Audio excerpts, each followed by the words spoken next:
Hey guys, got some interesting ones today. We'll see how this goes. I'm going to be going over exploring abandoned places, the psychology of humor, and the impact of soundscapes on well-being. We'll see how these go. Jumping in the first one, question 1. What draws people to explore and document abandoned places? Discuss the allure of urban exploration and the fascination with forgotten structures.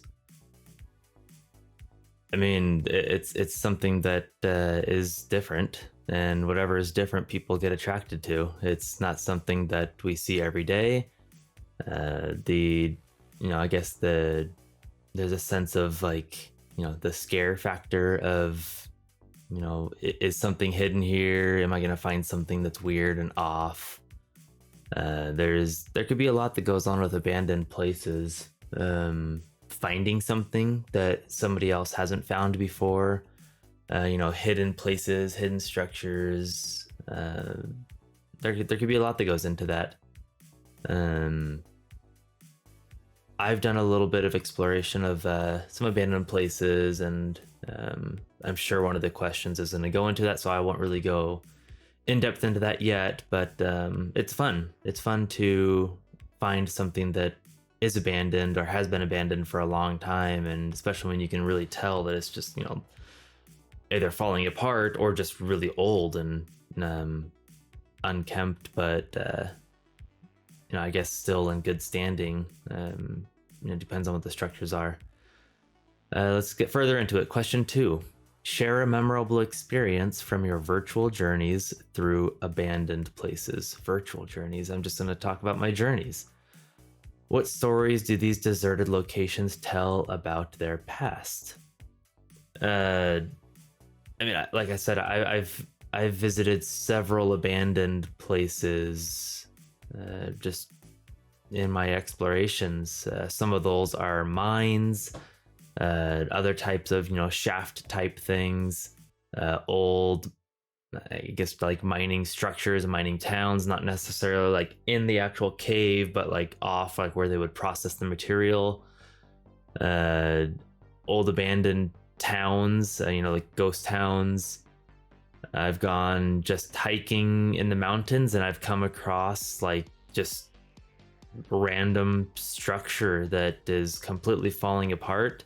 But there's no trails or anything that was like leading to that. And, I've gone into the structures and just seen how it's, nature slowly starts to take over things. And that, I think that's one of the really cool things about abandoned buildings and structures is, how long relatively has that actually been abandoned? And in the relativistic like timeline of humanity from when that was built to when I discovered or came across it, versus looking at the entire timeline of how long Earth has been here, how quickly nature starts to take over that structure. I always think that's really interesting.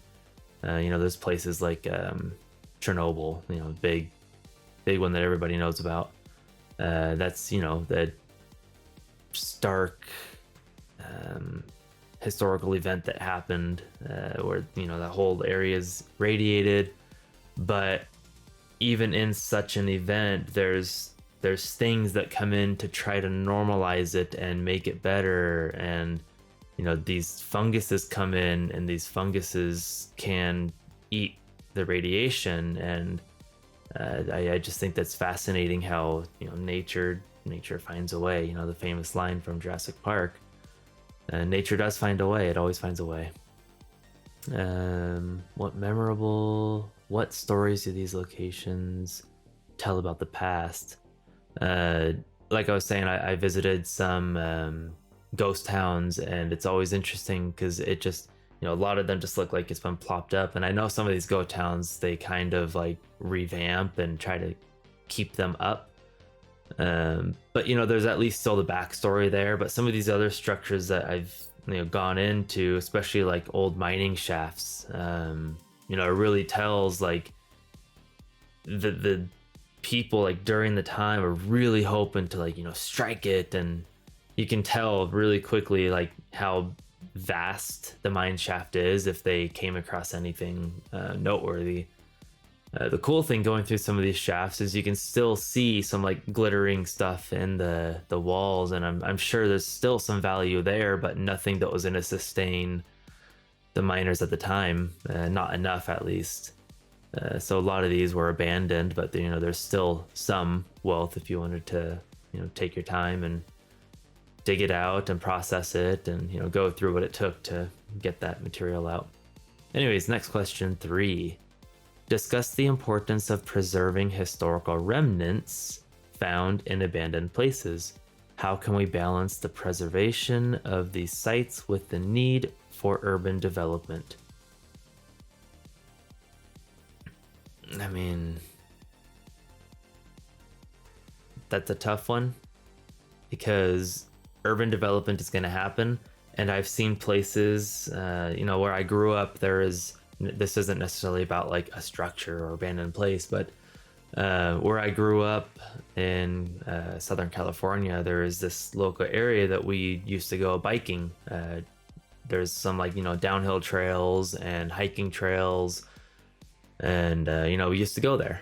And for most of my life growing up, it was just there, and it was just this hillside. And I remember at some point there was a big push by the city to try to shut it down, because we were endangering the environment, and our single track that wide trails going down the hill was recklessly endangering the area. And we always thought that it was kind of silly, because we tried to maintain the areas, and we'd go through from hikers and other people that would like throw stuff, and we're going these trails, and with the wind, trash would blow, and we'd pick up this trash, and we'd try to make it nice. And then I remember there was at one point we got to the area, and there was suddenly like land development, homes were going to be built there. And that can only happen because somebody came through with a bunch of money, said, hey, we want to build here. And city probably said no at first, and they said, all right, well, here's this much money that we can put down, we want to build here. And they cave. And so what's more devastating, an entire housing tract being built into an area, or our 6-inch wide trails going down the hill? Kind of silly. So when it comes into the need for urban development, money, it really doesn't matter in the end. As historical as something might be, money ultimately speaks in the end, and that's the unfortunate side of urban development. So I think when it comes to like abandoned places, the only things that's going to really stand the test of time is those places that are completely off the beaten path and nowhere that's going to be urbanly developed, if that's even a phrase or word. Question 4. Explore the emotional impact of exploring abandoned places. How does it feel to witness the passage of time and the decay of once vibrant structures? I mean, it feels cool. It feels really great to see that history has happened and things have happened there, whatever it may be that you're exploring. And some of these abandoned places are very much tourist sites, and they do make profits on them. And those places are still really cool to see. My wife and I traveled to Colombia, and we I can't remember the town name off the top of my head right now, but we went and explored, I guess you can call it, like an old fort, I guess it's called. Yeah, fort. That was built, long time ago for when, the whole colonization stuff was happening there. And it was really cool to see it. You go through and you can see the different rooms that there are, and I don't think that they were the actual cannons, but like you go up top and you can see like the cannons that were up there. and how they would fend off from the ocean that was nearby. And then going down below, you can get into like the long dark tunnels that were underground, and some of these were actually still open, and just go back far enough and it was just pitch black.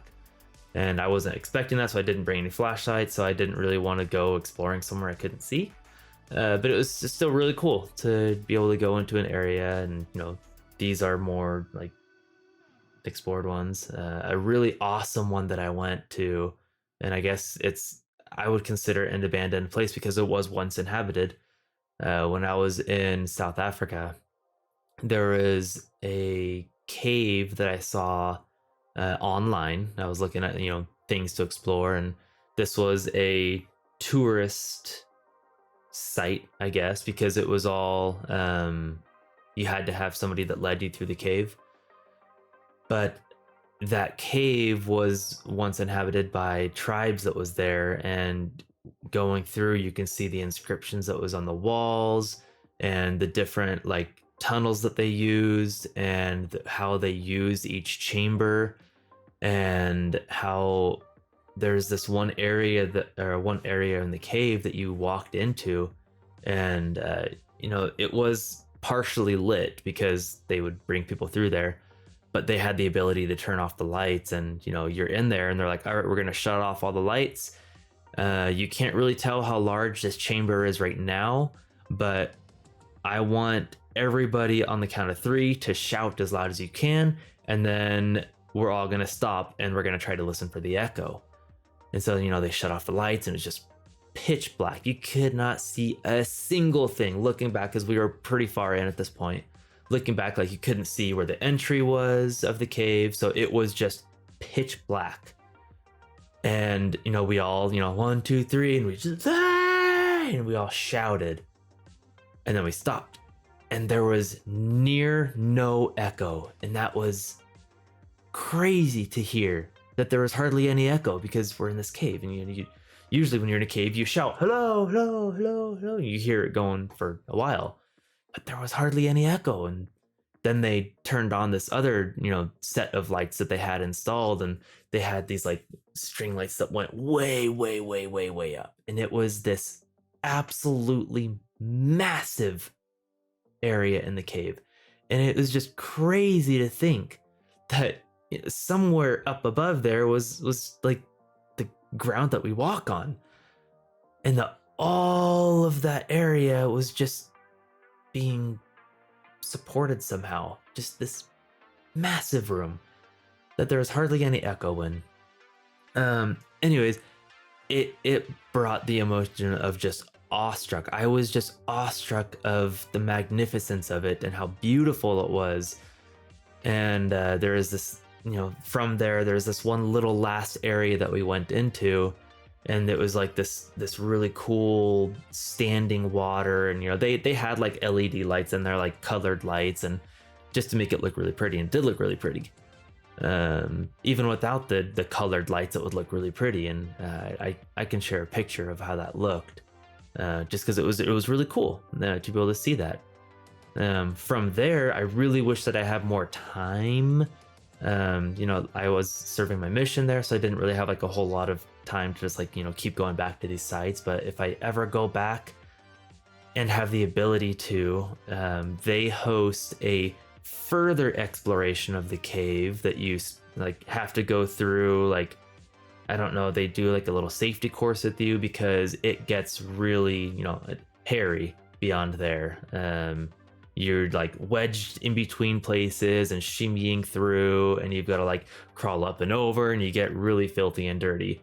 But they take you quite far into the cave, and I would absolutely love to go and do that, just because the exploration side of it, and emotional impact to me when I get to see stuff like that, it makes me feel like there's a lot happening in the world, because there is, and it's just really cool to see that.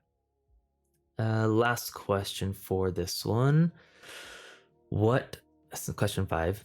What safety and ethical considerations should urban explorers keep in mind when documenting abandoned places?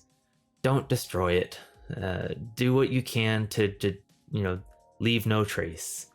It's not fun to go find somewhere that's abandoned and just see it destroyed. It's there's no point in that. You hear about these people that like these famous things like a balance rock, and it's like a touristed balance rock, and not just like a rock that you find on the side of the like a trail, but like a giant rock that's barely teetering there, and like people go and they'll push it over and haha, that was fun.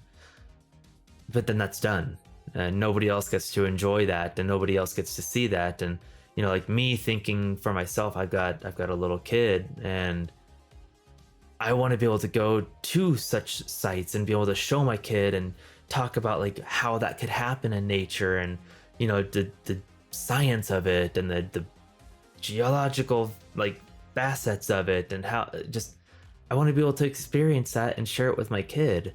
And same thing with when I found that structure that I was talking about when I was hiking, that it was just like no trails that went to it at all.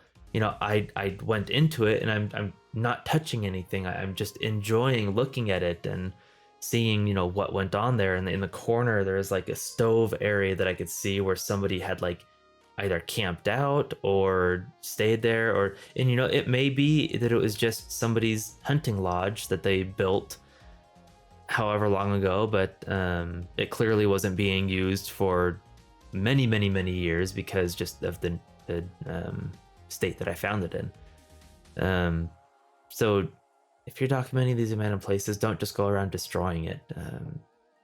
That's not fun. It's not nice. Next topic, the psychology of humor. Question 1. Why do we find certain things funny? Explore the psychological factors that contribute to our sense of humor. Why do we find things funny? That's a hard question because everybody finds different things funny. What might be funny to somebody is might completely blindside somebody else and make them feel, to some it might make them feel degraded. It might make others feel angry. It might make others feel sad. There is I guess a joke that I saw that was a little on the dark side. I saw it today, and I laughed at it, and then I immediately thought, oh my goodness, if this other person saw this, it would devastate them. And I'm not gonna say what it was, just because of the nature of what the joke was. But I laughed at it, but immediately thought, oh wow, that would shatter this other person's life right now.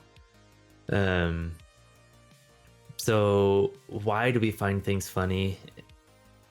Man, that just goes into your entire life. What experiences did you go through? What environment did you grow up in? What life experiences have happened to you? Traumatic experiences, funny experiences, things that jostle memories. There's so much that goes into that. What psychological factors? All of them. They all play a role in that, and I would say you can't just point to any one thing and say, well, that's what it is, because it's everything together. Let's just go ahead. Question 2. Discuss the cognitive processes involved in laughter. How does humor affect our brain, and what role does it play in social bonding? I don't know exactly, especially all the first parts of this, but I can touch on what role does it play in social bonding. Laughter brings people together. It breaks down barriers. It breaks the ice. There's a reason why a lot of people, when they go up to give a large talk, they try to lead it with some sort of laughter. Not everybody, but often they try to, because it breaks people down. It gets rid of that nervous tension that's defaulted to a lot of times, because it does bring that social bonding, something that people can look back on. Oh my gosh, oh, he was so funny, because he said this and that, but that might have been the only funny thing he said during his entire talk or your entire conversation with somebody. But if you led with that, then it was something that really struck an accord with that person. They're going to remember that.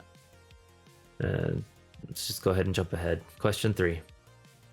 Share personal anecdotes or examples of humor that resonate with you.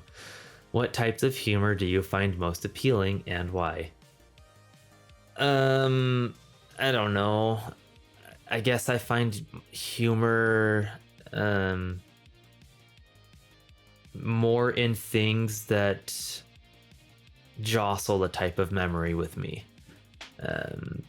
Something that I've gone through in the past and I can recall back and, remember that experience and just laugh at like the stupidity of it or the scared factor of it or anything of that, because I like to find humor in those things rather than get annoyed with them. So when jokes are built around that type of, aspect, I tend to find those more funny. Of course, just like the common memes that you're just like, if you're scrolling through, I'm in Discord a lot.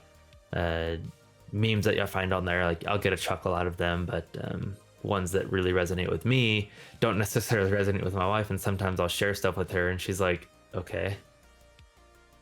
Like, oh, well, she didn't find that really funny, but I did because it jostled something with me and it was something in my, past that it, recalled to me.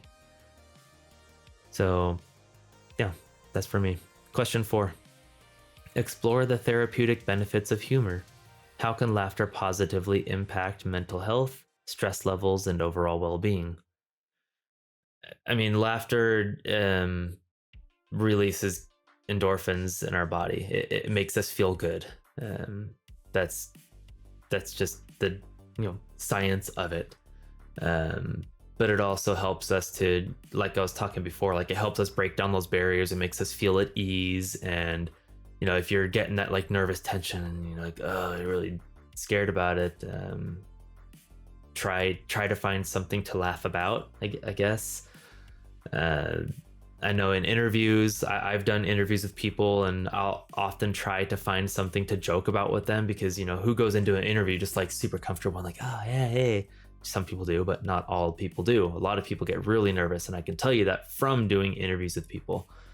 They sit down and they're just rigid, and it's like, just stop being rigid, and trying to find something and ask questions about who they are, their life, and then try to work in some sort of laughter bit in there, and it does help people feel more comfortable and open up and just be more free with you.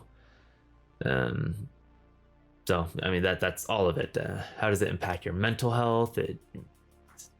Endorphins make people happy. That's just what they do. It's how that works in the body.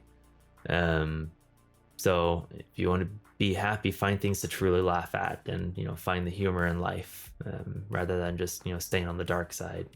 Dark side. Yeah. Question 5. How does humor vary across cultures and individual differences? Discuss the diverse ways people perceive and express humor. I mean, like I was saying before, humor is very much an upbringing thing. What experiences did you go through in your life? And that's going to very much play a role with people's culture. What I might find funny, somebody that, I'm just going to go to an extreme, that lives in a tribe in Africa in the middle of nowhere, not surrounded by buildings or structures and, of commercial nature. But, they're just living with their tribe and, very much living off the land. They're definitely not going to have the same humor factor as I do. And their humor is going to be completely different than mine. They still do have their humor, they still laugh and joke, but it's going to be things that are way different than what, people that grow up in a, more urban society do. Next topic, the impact of soundscapes on well-being. This is an interesting one. Question 1, what are soundscapes and how do they influence our mental and emotional states? Discuss the concept of creating intentional auditory environments. So I've heard the word, but I've never really like looked into it that much. Soundscapes. My first impression on reading the question and hearing that is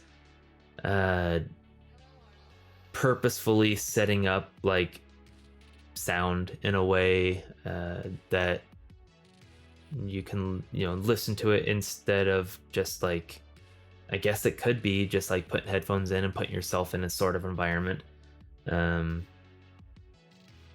Yeah, let's go with that. I know people set up like entire rooms that are like both visually and auditorially themed to something that they might find particularly relaxing. I guess that I would maybe find that kind of cool, but that doesn't really like resonate as much with me. If I'm wanting to set some sort of soundscape, to me like the most relaxing place that I can be is if I've gone hiking and I am away from anybody, away from the sound of planes overhead, away from the sounds of freeway roads and horns and city and people talking and just any of that. And especially if there's a running spring nearby with crickets chirping in the back and the sound of birds flying through the air. These, to me, when I think of soundscape, like I could lay there forever just enjoying the serene nature of that. That is going to bring me such peace, and I could never ever get that same feeling as I do like down here in the city. That can only be, I can only experience that there. I can't walk into a room that might be artificially set up and feel the same. I might be able to get bits and pieces of it, but I'm not at all gonna have the same experience. But some people might. Some people might be able to like really get themselves in that state where if they close their eyes, they're like picturing themselves there, and I'm not gonna be able to do that as much. I know I kind of talked about in a previous video about how like, when I'm watching movies, how I'm looking like into the background of the movie, like, oh, there's an actor and there's a person I think I was talking about like scary places, like a fright mare type of place, like on Halloween that you go through, and like I'm thinking of when I walk into a place is like, oh wow, they decorated this really nice, and oh yeah, the speakers are doing this and the speakers are doing that, and like I'm not going to feel the same because I know that it's not actually birds doing that. I know it's not an actual stream doing that. And a lot of those sounds tend to like repeat and repeat and repeat, like they're sound machines. And whenever I listen to like a sound machine, all I hear is like it repeated after a minute. Oh, there's the break. Oh, when's that break going to come up? Oh, there's the break again. And that's what's going through my mind when I'm listening to stuff like that. It starts to irritate me. Same thing as like my wife and I were just talking today. She was like, hey, I'm going to put a battery in this clock that hasn't been working for a couple years. And I said, yeah, I know it hasn't been working. She's like, oh, like, yeah, it's a ticking clock. I cannot stand ticking clocks because to me, it's tick, tick, tick, tick, tick. And it starts wearing on me. And I cannot stand that. Because it's nothing nature. And if I'm out in nature and I hear a cricket, to me, like, yes, it's repetitive, but I know that it's nature, and I know that it's actually crickets making the noise or birds chirping or something like that. So completely different. So it's hard for me to really answer this question in that way, because to me that's a soundscape. But maybe it'll get a little bit different as the questions go on. Let's see. Question 2. Share examples of therapeutic sound experiences. Okay, my mind went to something. How can specific sounds positively affect our well-being and contribute to relaxation or focus. Okay. This is different for everybody also. As I read that, one of the things that I immediately thought about, uh, that to me is extremely relaxing and something that I can, like, close my eyes and just appreciate, like, I'm gonna say, the feel of it. um I absolutely love having a very deep, heavy bass, like, in my car. And I like it because of what it adds to the music, but more than anything, I love feeling that, like, actually feeling it inside me. It I don't know how I can even explain how, like, it just, to me, it is the feeling of the, like, you can feel the music and you can close your eyes and just feel it, just like almost like it's like engulfing you, and not like smothering you, but just like you're a part of the music. To me, that is an extremely therapeutic thing. um if I'm stressed or irritated or anything, a lot of times I like to go on drives, but I like to, like, just absolutely blast the music because I get to feel that inside me, and just like I can close my eyes, not when I'm driving, but just to feel that, and it's such a great feeling to me.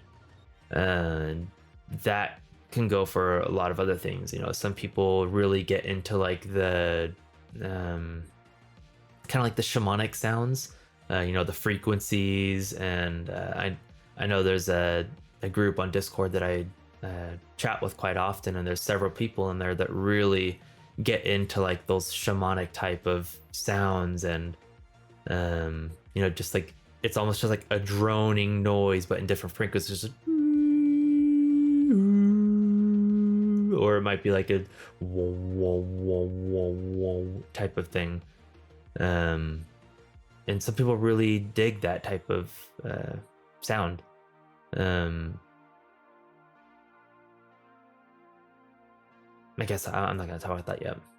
Question 3: explore the potential effects of soundscapes on mental health. How can intentional sound design be used to alleviate stress, anxiety, or improve health, mood? Just what I was talking about. To different people, they can really get into, like, that mood and that groove, and it's able to, like, get them to a point where they can just let go of that stress. And I know my wife has been to some things kind of like that, where they've got big old headphones in, and there's, like, screaming or shouting or something like that. She's trying to explain it to me, but it's hard to explain it if you're not there actually doing it. But she got really into it, and it releases stress and alleviates a lot of just mental anguish that she may be experiencing. Different traumas that she might have experienced, and a lot of people go through the same things, and they can turn to that to help them. Yeah. Question 4: discuss the role of sound in creating immersive environments. How might well-designed soundscapes enhance experiences in various settings, from public spaces to personal spaces? Okay, so one thing that I've thought about, there's a mall specifically in my area that is kind of like an indoor outdoor type of mall, where it's got like a whole ceiling that can open or close depending on the season, because if it snows they're not going to keep it open. But they also have, like, a natural stream that runs through the middle of it. Was natural, they're kind of diverting it, but the water's coming from natural place. So anyways, they have this stream that runs all the way through it, and it's a really cool feature. And one thing that I've always thought, and I've thought about this at other places too, a lot of malls don't really focus on the experience, like, outside of the stores. It's just kind of like a big box, and they're like, hey, hurry up and walk down these aisles and go into the stores. But they can really change that around, and that's what this mall does. Like, this indoor outdoor one that I was talking about first, it's just got, like, a really nice feel to it. But in terms of the sound, one thing that I've thought before that would be really cool is if they had like, a really great sound system that ran across, it's, pretend like it's a whole line.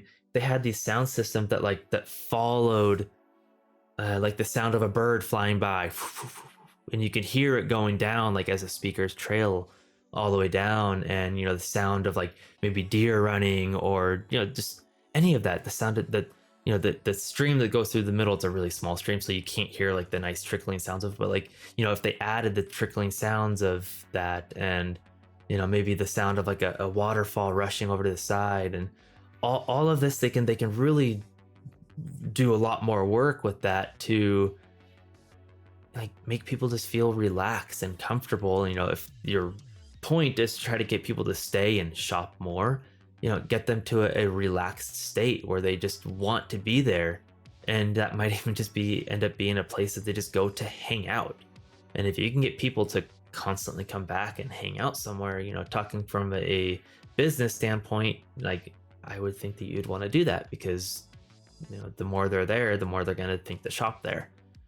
Anyways, that was the first thing that I thought of. But that same thing can be applied literally anywhere.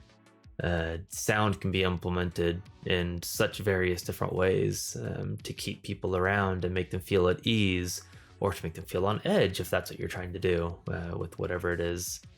Movie theaters do a really great job with this. They've got like their 4D type of stuff where you have speakers around you and your chairs do certain things, and all of this to create an experience. My wife and I used to go to Disneyland a lot when we lived in Southern California. Disneyland is extremely good at their, I guess like using the word soundscaping. My God, like every single area that you go in has just sound on point. The rides, they've got sound following you throughout the entire ride, just creating a story. You go into the different worlds, different areas of the park. Each has its own theme, and you're just walking through. You just really feel like you're in that area, and it's obviously going to be very different if you're there on a day where it is just absolutely monstrously packed with people. But there's been times where I've been there, there's just hardly anybody around, and I love those days because you can really just go through and just take in the ambiance of the park that they've built and meticulously created to make you feel like you're in a different world. So that's really fun. Something that can be done everywhere, but takes a lot of time and effort to do it right. Last question. Number 5. How can individuals incorporate beneficial soundscapes into their daily lives? Share practical tips for creating a more mindful and soothing auditory environment. Okay, so just for the average everyday person, like I was mentioning before about sound machines, we've got a sound machine. My wife loves using it. I do enjoy hearing it, but it's going to be different for every person. Some of the ones that she prefers to listen to, I don't necessarily prefer to listen to, but it's mostly for her why she has it. And it does create a different atmosphere, and it's relaxing and it is soothing, especially if I get to listen to the one that I prefer.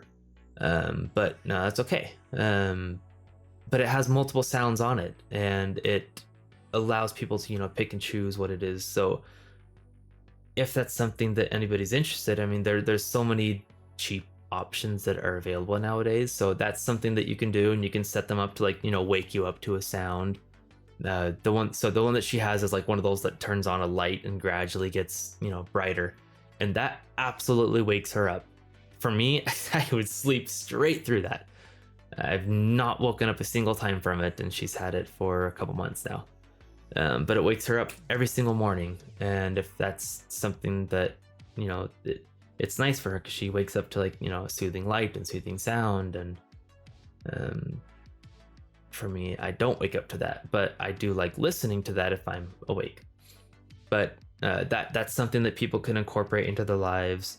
Another thing, just setting aside time. It's easy to say but hard to actually implement, because time is precious and time is always fleeting.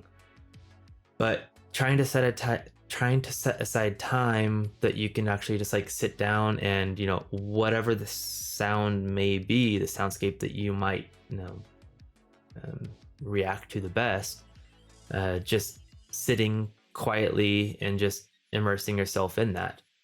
Um, something that I do really love to listen to. So there's an artist, a group. Um, no, they don't call themselves a group. I watched an interview and they call themselves something specific, and I can't remember what it is that they refer to their group as. But anyways, it's called Heilung, Heilung.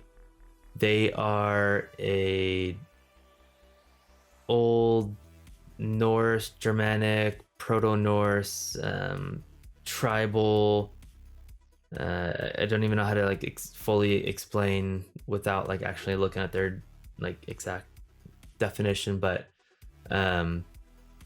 it's amazing. I absolutely love it. I'll post the link down to it in the description, but it is so soothing to me, and I love listening to it. They've got like their shows that they do. Oh, it's not a show. It's a did they call it a ritual? They might call it a ritual. Gosh, I can't remember. I'll have to look up the word and post it. But anyways, their performance that they do, it's very different. But if you sit there and just enjoy listening to it and watching it, and I personally really just get into like all right, let's just enjoy and relax, and if I'm working I can focus, and it's amazing. So even if you are working and doing something, you can put yourself in these experiences by headphones, or just putting it over the speakers if you have some set up in the house. But that's for me personally. Everybody else can do the same thing. Anyways, that's all I have for today. Thank you guys again for listening. I really appreciate the time. Don't forget to like and subscribe if you want to see more of this. And if you have any questions or things that you would like me to go more in depth about, please let me know.